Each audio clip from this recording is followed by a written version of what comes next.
Hey guys, let me know how the audio level is.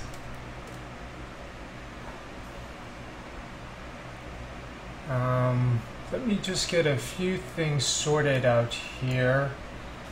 We should be good to go in just a bit. I gotta post on Twitter. Actually, I already did that, so...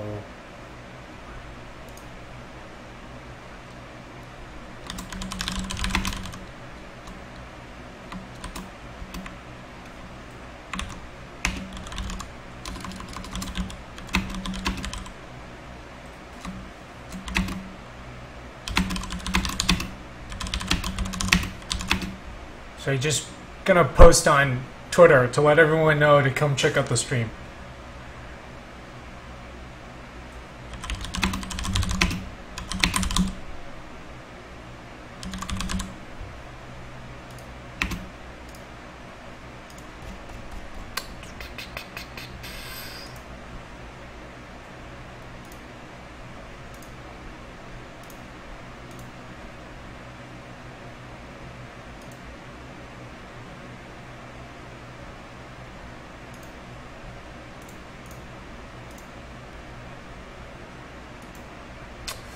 Okay. Alright, I think we should be all good to go. Hello everyone. So, today's schedule, we are going to be... Alright, so, first of all, Chris, he's one of the programmers working on the game. He's working part-time and helping out with kind of gameplay mechanics. So he just uploaded a new build of the game. He refactored tree and gravity materials to draw correctly, and color changing beams. So I haven't actually looked at it. So what I am going to do is I figured we would just kind of jump in here and check it out. So let's see, and then I'll kind of comment on like what is broken right now. What's getting worked on. The puzzle game that we are going to work on in a bit. Oh, the puzzle game that we're gonna do the critique on. It is a surprise for now. So this is basically one of the things that Chris added is this these light beams that change cube colors, so I have no idea how they work. Okay, there we go. Check that out. You see that? It's switched to green now. So it the center of it stays purple, and that lets you know that it's it was like originally a purple cube. And I guess that means we can take it. Well, that one's too high right now. But let's see what if he's taken into account what happens when I have a double gravity. Okay, right now these don't work with double gravity cubes. I'm gonna just take some quick notes. Notes for Chris. Double gravity cubes. Color change beams should affect, let's see, color beams apply to double gravity cubes as well.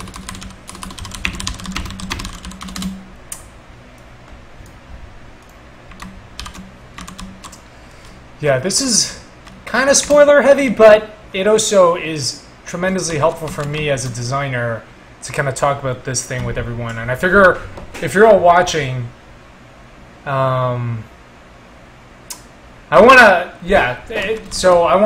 anyway, it really helps me to talk about these things, so I figured, and I figure if anyone's watching, they're already kind of excited. And this game, I'm not showing any of the actual puzzles as well, either, so I don't think the mechanics will spoil too much. Yeah, I want to keep the main GI, I want to keep the name mysterious. So, I think one thing that Chris added that's really nice, I don't know if you guys saw it, is the like cubes fade color, but the problem is right now is the beams are too thick. So I am gonna go back and just make them a little smaller. I wonder if I can do that. Where is it? Wait, so let's just see if... Okay, so let's move this one all the way down. Oh no, this one's... Oh, you know what the problem is right now with these? So, it looks like they are all color change beam blue until it tells me, like, you can change the gravity direction, but from the editor they all look like blue beams. And I actually need... So, notes for Chris. Need to be able to see color of beam in the editor. Yep, I need to see that, so because then otherwise I can't tell. Okay, like this is a red beam. Anyway, let's take this red beam and make it... Right, first of all, let's bring it down a bit. I wonder what happens if I... So what's up with this scale? I guess technically it's just a box slider, so... You know what, why don't we do this? 0.5. Let's make it, as this scale doesn't really matter, we can just, since it's just any,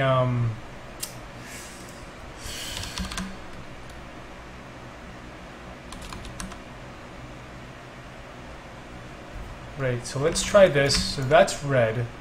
You know what? While I'm here, I'm just going to go ahead and make this, call this red, and then I'm gonna bring it into my prefabs folder.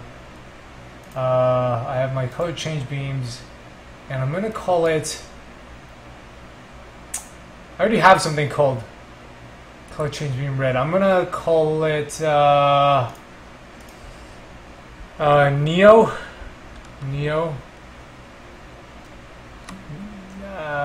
new. The problem is calling them new, like in my other version, I literally had like new hub, because I just rewrote things a bunch of times. But for now, I'm going to call it new color change beam red. And then I'm going to bring it into my prefab folders. Actually, you know what, that is a terrible name, because then it makes it harder to search. Color change beam. You know what? I'm just gonna keep it the way I had it before. It had space bars, and now I'm doing camel. That's also going to be a problem. Okay, hold on. Color change beam. Okay, that's naming things is one of the hardest things to do in game development. Okay, so let's go inside and take a look at this again. I think right now these beams are like way too thick, so you can't actually see the that like nice color changing effect happening.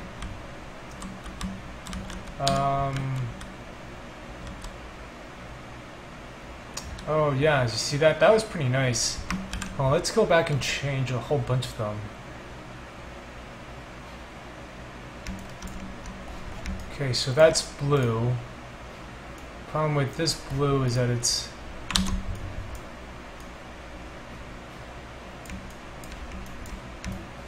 excuse me.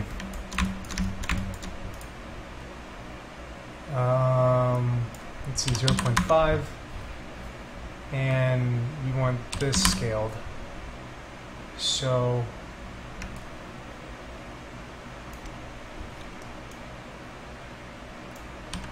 hold on.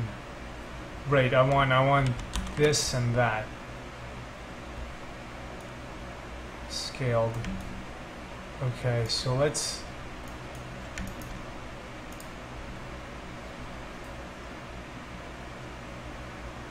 Hey Digalneshi, how's it going? I'm just kind of going over, so Chris, one of the programmers, just pushed a new build of the game with a bunch of new mechanics in, and I'm kind of just running through it. I haven't even had a chance to look at it until now, and basically one of the mechanics is that you can change the color of your is this see-through? Yeah, you can change the color of the boxes, and I'm just kind of testing that right now to see what it's like. So let's bring yellow in. Okay, the one thing I'm not super excited about, so one of the things that we'll tweak it later, basically is, right now it happens, it's like way too sudden. Where, and also where if you take a cube into the beam, it just like changes color right away. And actually what I want is for it, if you like hold it in there past 3 seconds, then it changes color. So, although I do have another puzzle that requires an instant change in color.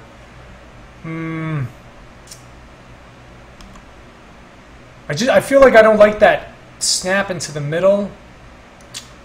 Oh, so you can also change, you can change a box, you can change the color of a cube multiple times, and the center will always stay its original color to let you know where it's from. So you see I took the yellow cube, I turned it blue, and now I've turned it red.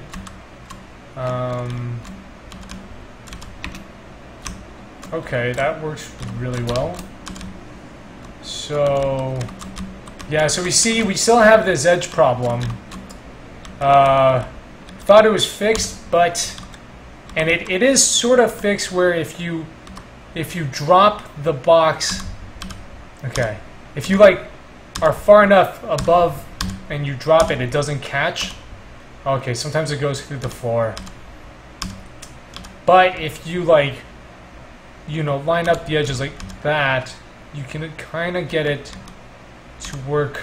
Yeah, you see, you can duplicate this bug somewhat consistently. There's also this weird problem. Like right now, there's this resistance that's preventing this red box from sliding down. Like I'm pulling down on the mouse right now. You see that? Like I'm looking down, and it's not. It's like there's some invisible thing that it's snapping to that needs to get fixed.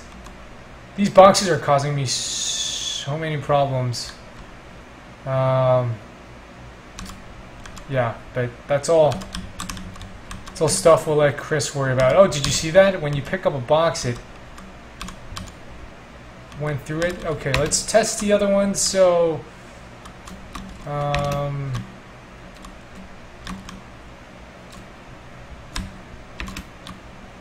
we got purple. Let's purple going to green. Yep, that works.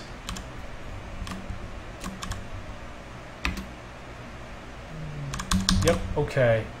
The other thing Chris said he added,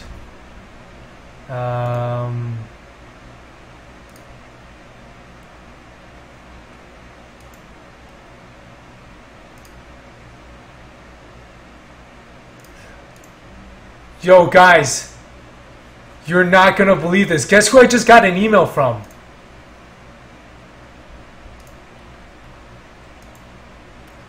Keely asked, can I ask how is the development financed? It is from, I got backed by Indie Fund about a few months ago. But do you guys know who John Mack is? John Mack is, he made Everyday Shooter. He's like he made Everyday Shooter. The guy's like a super, he's like an indie legend, right? I mean, he was one of the first indie developers. This game came out super long time ago. It was like PlayStation 3. So I met John Mack at Toronto's Gamer Camp, and he's the one that actually told me that I can pick, he's the one that gave me the idea to pick fruit off a tree, like having the box, like I was like telling him, okay, I had this idea, I can grow, you know, the boxes are fruit that grow on trees. Let me show you guys just what I'm talking about with the box. I'm going to play the E3 Relativity. So I'm just going to do the live coverage and skip to that part where the... So, here we go. Okay, so I'm going to play this video without the sound. Yeah, Indie Fund. Is that how Keely asked, is that how I got onto the PlayStation 4? No, what happened with the PlayStation 4, actually I wasn't planning on talking to Sony, so I met some people from Sony when I showed at PAX East 2014. And actually so I showed at PAX East 2014 in Indie Mega booth, in the Indie Mini booth, and that was where I met Aaron Isaacson from Indie Fund. That was no, I actually met him 2 months before that at Indiecade East in New York. I met him there for the first time, and then at PAX East 2014 he played the game, and I don't think he was I think when he just saw people playing it, he wasn't that impressed or something, or at least not at Indiecade East. But then he was watching a bunch of people play at Indie Mega booth I'm getting all these terms correct. At Indiecade East, I was showing Relativity at the show and tell, and I remember Aaron came by and he was he looked at it, but he didn't play it, and I thought he wasn't really impressed. I thought it just wasn't his thing. And then at PAX East 2 months later, there were a bunch of people playing. He came and checked it out and was okay, I want to play this when it's free. And then he played it, and then he came by half an hour later and was oh man, I can't stop thinking about this wall walking mechanic. I'm just walking around the convention center and thinking about walking up walls and how much easier it'd be to travel around. But also at PAX East, I talked to some of the Sony people for the first time. I just told them about the game, but I wasn't planning on actually approaching them until late 2015. And then what happened was they last year I showed at 14 events. I showed at 14 events. It was just I was going to a bunch of events, just getting people to try the game and play testing, asking for feedback. And I was at Tokyo Game Show, I was at Indiecade, I was at Gamer Camp in Toronto. All were a week apart. And at Gamer Camp, and then Sony people had seen Nick Sutner, he's the guy I've been working with. He seen the game at a bunch of these places. And at Gamer Camp, I was okay, I don't want to do any shows anymore, I'm too tired. And then he goes, well, we have PlayStation Experience happening in December. Would you be interested in checking out? Would you be interested? I know you just told me you don't want to show anymore, but would you be interested in having your game there? And I was just that's too awesome of an opportunity to turn down. So I was yeah, I'll do it. And then, and it was pretty funny because we started planning for PlayStation Experience about a month before the event. And it wasn't until we were already setting up plans, for where the game is going to be, that they were oh man, we totally forgot we haven't licensed you. So let's do that. So then they were, they asked me to be at E3, put me on the live stream, sent me a dev kit, super awesome. The Great Amalgamation asks, you're currently PS4 only, does that mean no Xbox One version? I am not actually exclusive to any console yet. The only reason why I haven't, Microsoft people have approached me about Xbox One. Their setup is a lot more complicated. They're great people. I've met Chris Charla, who's the indie person at Microsoft. He's wonderful. I actually met Phil Spencer at Tokyo Game Show as well, and he was also a really nice guy. It's just that their setup is much more. It's it's set up for larger companies. They want you to you got to have some past games that you've made that I just am not set up for. I'm sure you can get around all that, but it was just a ton of paperwork. And as it is right now, it's I'm having enough issues working with optimizing the game for PC and PlayStation 4. I just really want to make sure those two versions are down. So anyway, at Gamer Camp, I had the idea for the tree, for boxes growing as fruit on trees, and quite some time ago. No, it was around that time. So at Tokyo Game Show, I had that idea. I didn't get around to implementing it. And then I was telling John Mack at Gamer Camp, he's based in Toronto, What kind of process did you go through for Indie Fund? How did you present, justify the expenses? I'm gonna show people this tree thing first. So anyway, I told John Mack about this tree and the fruit, and I was planning on having this button because I used to have these dispensers. You press a button and the cubes would drop, and John was like, and I was planning on having this button for the tree that you press and then the cubes would drop, and John was like, no man, you should just pick the fruit off the tree, like just pick the box off the tree like fruit. And I was like, that's brilliant. And so this idea is from him. There are some design problems with this right now, which is that it's a little too tall, so sometimes people miss it, but that's just like a visual thing that I can get set up. So I was just we were twitching, we were on the stream right now, and I just got this email from John,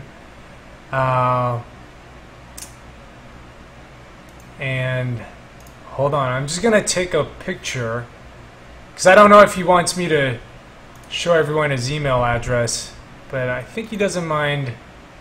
Let's see here.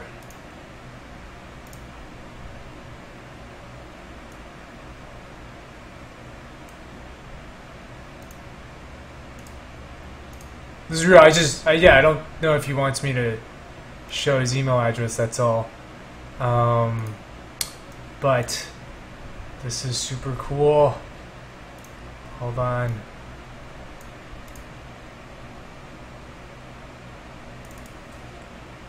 Check this out. He just said, "Hey Willie, this is John Mack.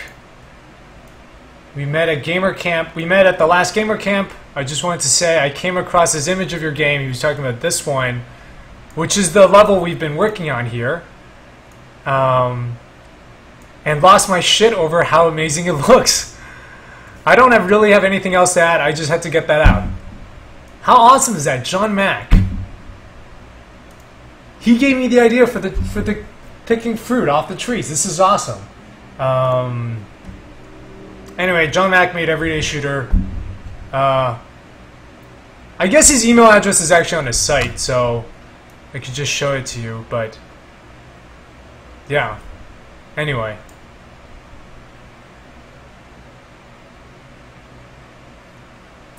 That's pretty cool.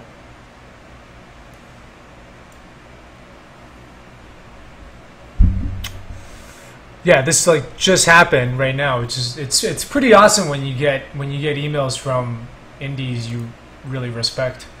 But to go back to Real Entropy's question, what kind of process did you go through for Indie Fund? How did you justify the expenses? Let's see. So, I didn't approach Indie Fund until I felt like I really needed the money. I'd been working on this game for about 2 years alone. And the reason why I felt like it was time I could approach it, Indie Fund was I had finally figured out the design of the game. I knew what the game was about. I'd spent all this time prototyping. I finally knew what the game was about. But I'm just really not good enough of a programmer to see it to the end. So this is so when I had, I guess it took 2 years going to 14 events, having over 1,000 playtesters to be okay, I know I have something good. And I had actually met Jonathan Blow at practice in New York, and I'd sent him the game, and he really liked it. I'd have to ask him if he's okay with me sharing his email, but he's also really wonderful and gives really great feedback. And he really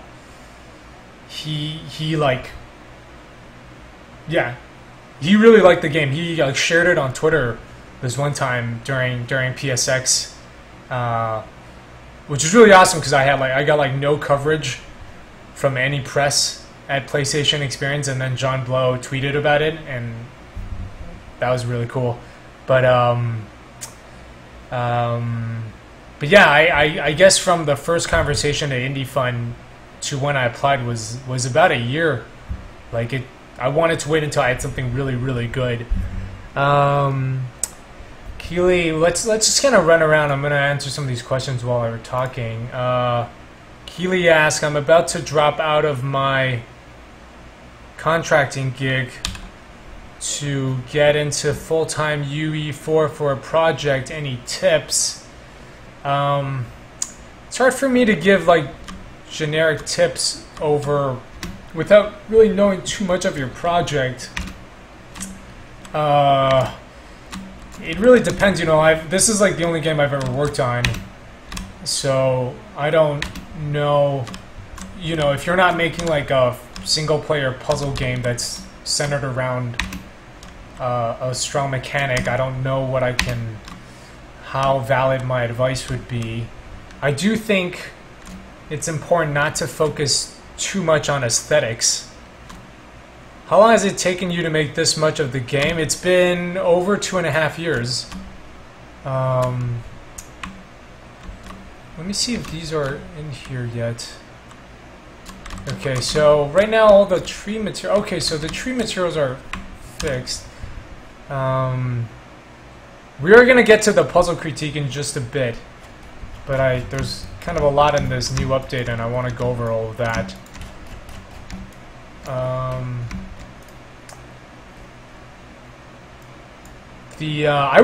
I think it's important not to focus too much on aesthetics right at the beginning, because I think the problem is I see some games that look really great and then they get a ton of attention because like the press loves pretty screenshots, and then they're like, oh man, maybe I've got a good game, but it's so different from like how a game looks is so different from how it plays.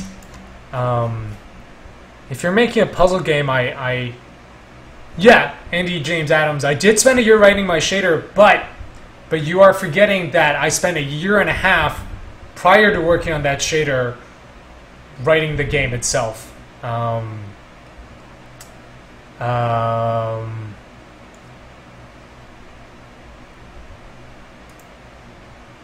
Is this phone?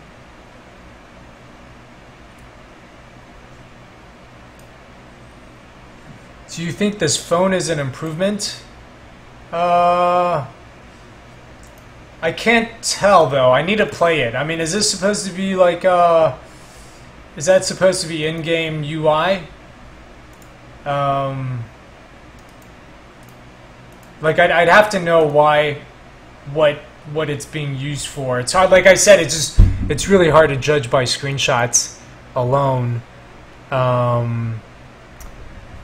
Why did I choose Unity Engine for this game? It was like it was pretty much the best option available at the time for 2012 3D game. This was before all the consoles started like giving out their engines for free. Let me see. No, that's a different game. Yeah, like Andy James Adams says, the shader is the cherry on top. And I want to wait. No. Yeah, you're totally not being a dick, but you have to. You want to wait until you've got something really solid. One talk I recommend, but that's if you're making a puzzle game. I think if you have a really ugly game that plays well, then you know it's gonna work really well. No. We've got something else. That was like it just got sidetracked. Like if you have a really ugly game that plays well, then you know you have something good, and then you can work on the aesthetics later. I think these are the trees that Chris is talking about. Yeah, actually, that's it. So we can walk around outside and check that out. Yeah, sure, email me a build.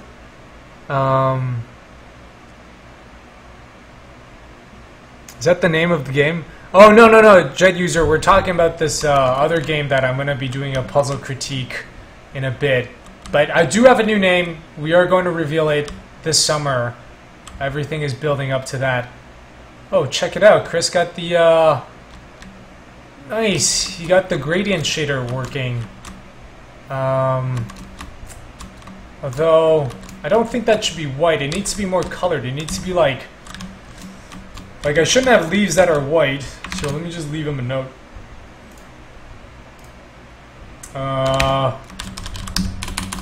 Gradient shader tree leaves should not be white in color. Should always be between blue and should always be a strong color. Yeah, it's my first game. Yeah, so the problem with having really a really pretty game at first is you'll get all this press attention, and then you're like, oh man, maybe I should make this game, but you get too much attention right away. But you get this really ugly game, no one pays attention to you until they play it, and then that's actually really what you want. I was actually an installation artist before, so I am going to I'll provide a quick link. This is what I was. There's a link. This is for Kile. That's what I was doing before. I was an installation artist. Let's jump back in here. Okay. Okay, so these cubes need to grow back transparent. Cubes need to grow back on trees slightly transparent.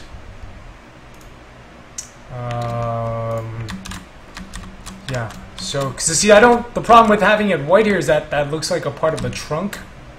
So I wonder though if there's a way I can change. Maybe if you just made it. Oh, you know what? He just had it too. No, I think the problem is it's too. Hold on a second. Oh, so let me check out the shadows are important.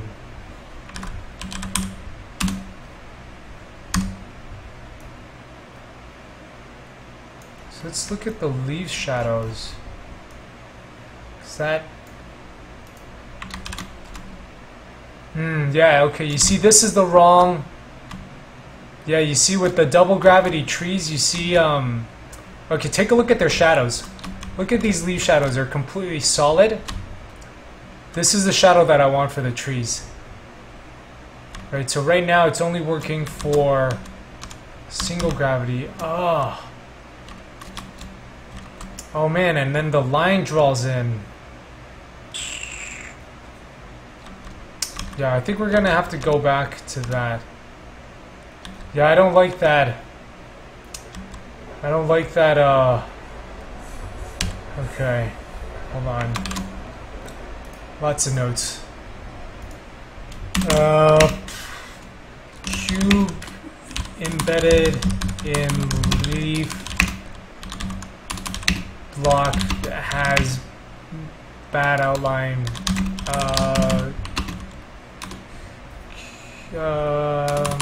Go back to previous material.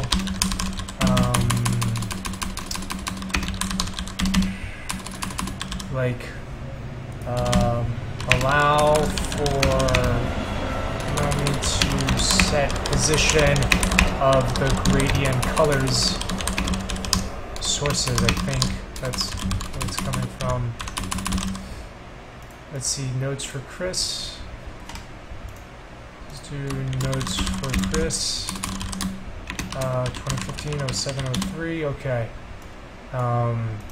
Yeah, I mean, Chris has done a really great job. We're just totally nitpicking stuff. Let's see.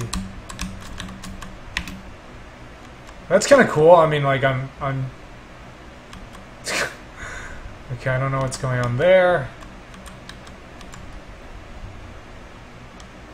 You know, it's kind of cool that right now I'm showing this. I literally got an email from John who gave me the idea.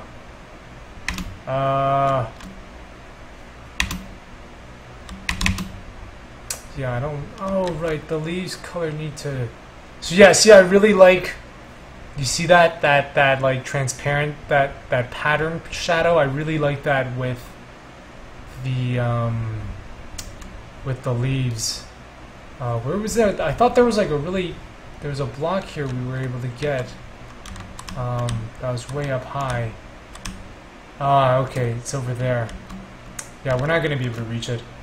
Yeah, so see, I don't like the way.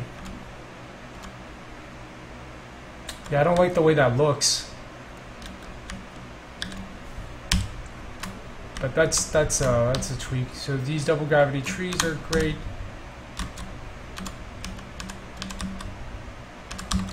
We're gonna make the you know, the shrink and the grow be a little snappier. But this is all, it's cool. All right, so that's the dev update.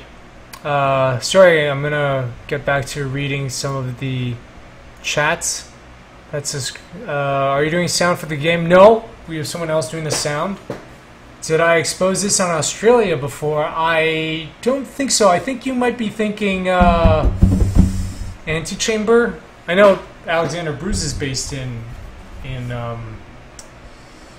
Australia, in Melbourne, I think. The cube with the half-filled diamond. Double gravity cubes. They go both directions. Yeah, mechanical keyboard's awesome. Let me just show main GI. You see this box? It falls towards blue gravity, and then when we rotate onto red, it falls down this way. So it lets you do a bunch of really crazy stuff that I don't want to spoil. What about the ones with color inside? That's when it's in the inactive state, right? I can't, like, this should just show me that side is red, that side is blue. This lets me know that it's active. This is inactive. That's when it's got the color inside. I use brown. I kind of wish I had gotten blue, like, to be even louder.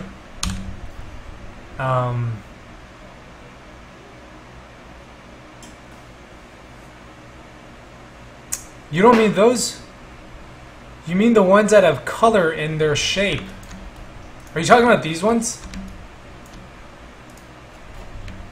These are broken at the moment. Oh, my installation. No, I haven't shown them in Australia. But,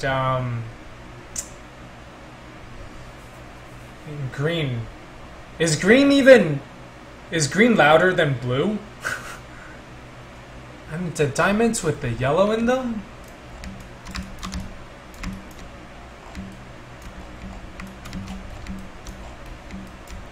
Hold on, I'm so confused about what you're talking about.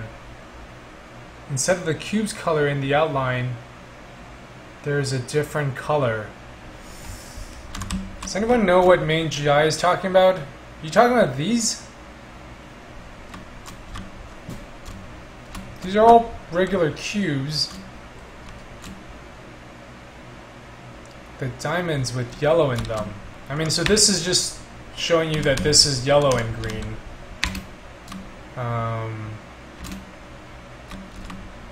Wow.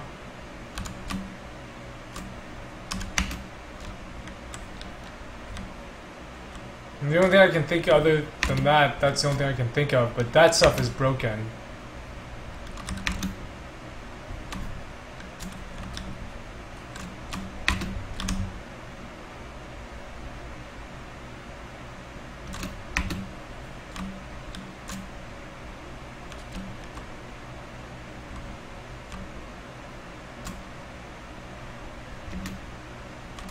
Oof. Okay, well, that's broken.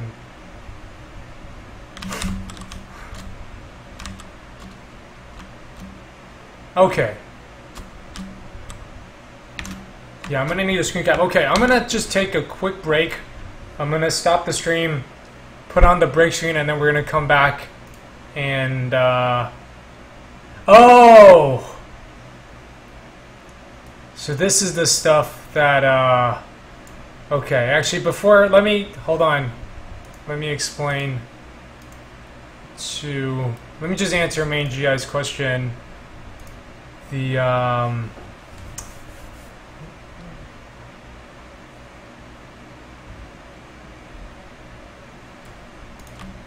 so basically I have this mechanic that lets me change the color of a cube. So you see I just changed that yellow cube to a blue one. What it does is it tells me that's originally a yellow cube. Because then, like, see what I can do is I can take this cube and I can turn it red. And I know, like, okay, this is a red cube, it used to be a yellow one.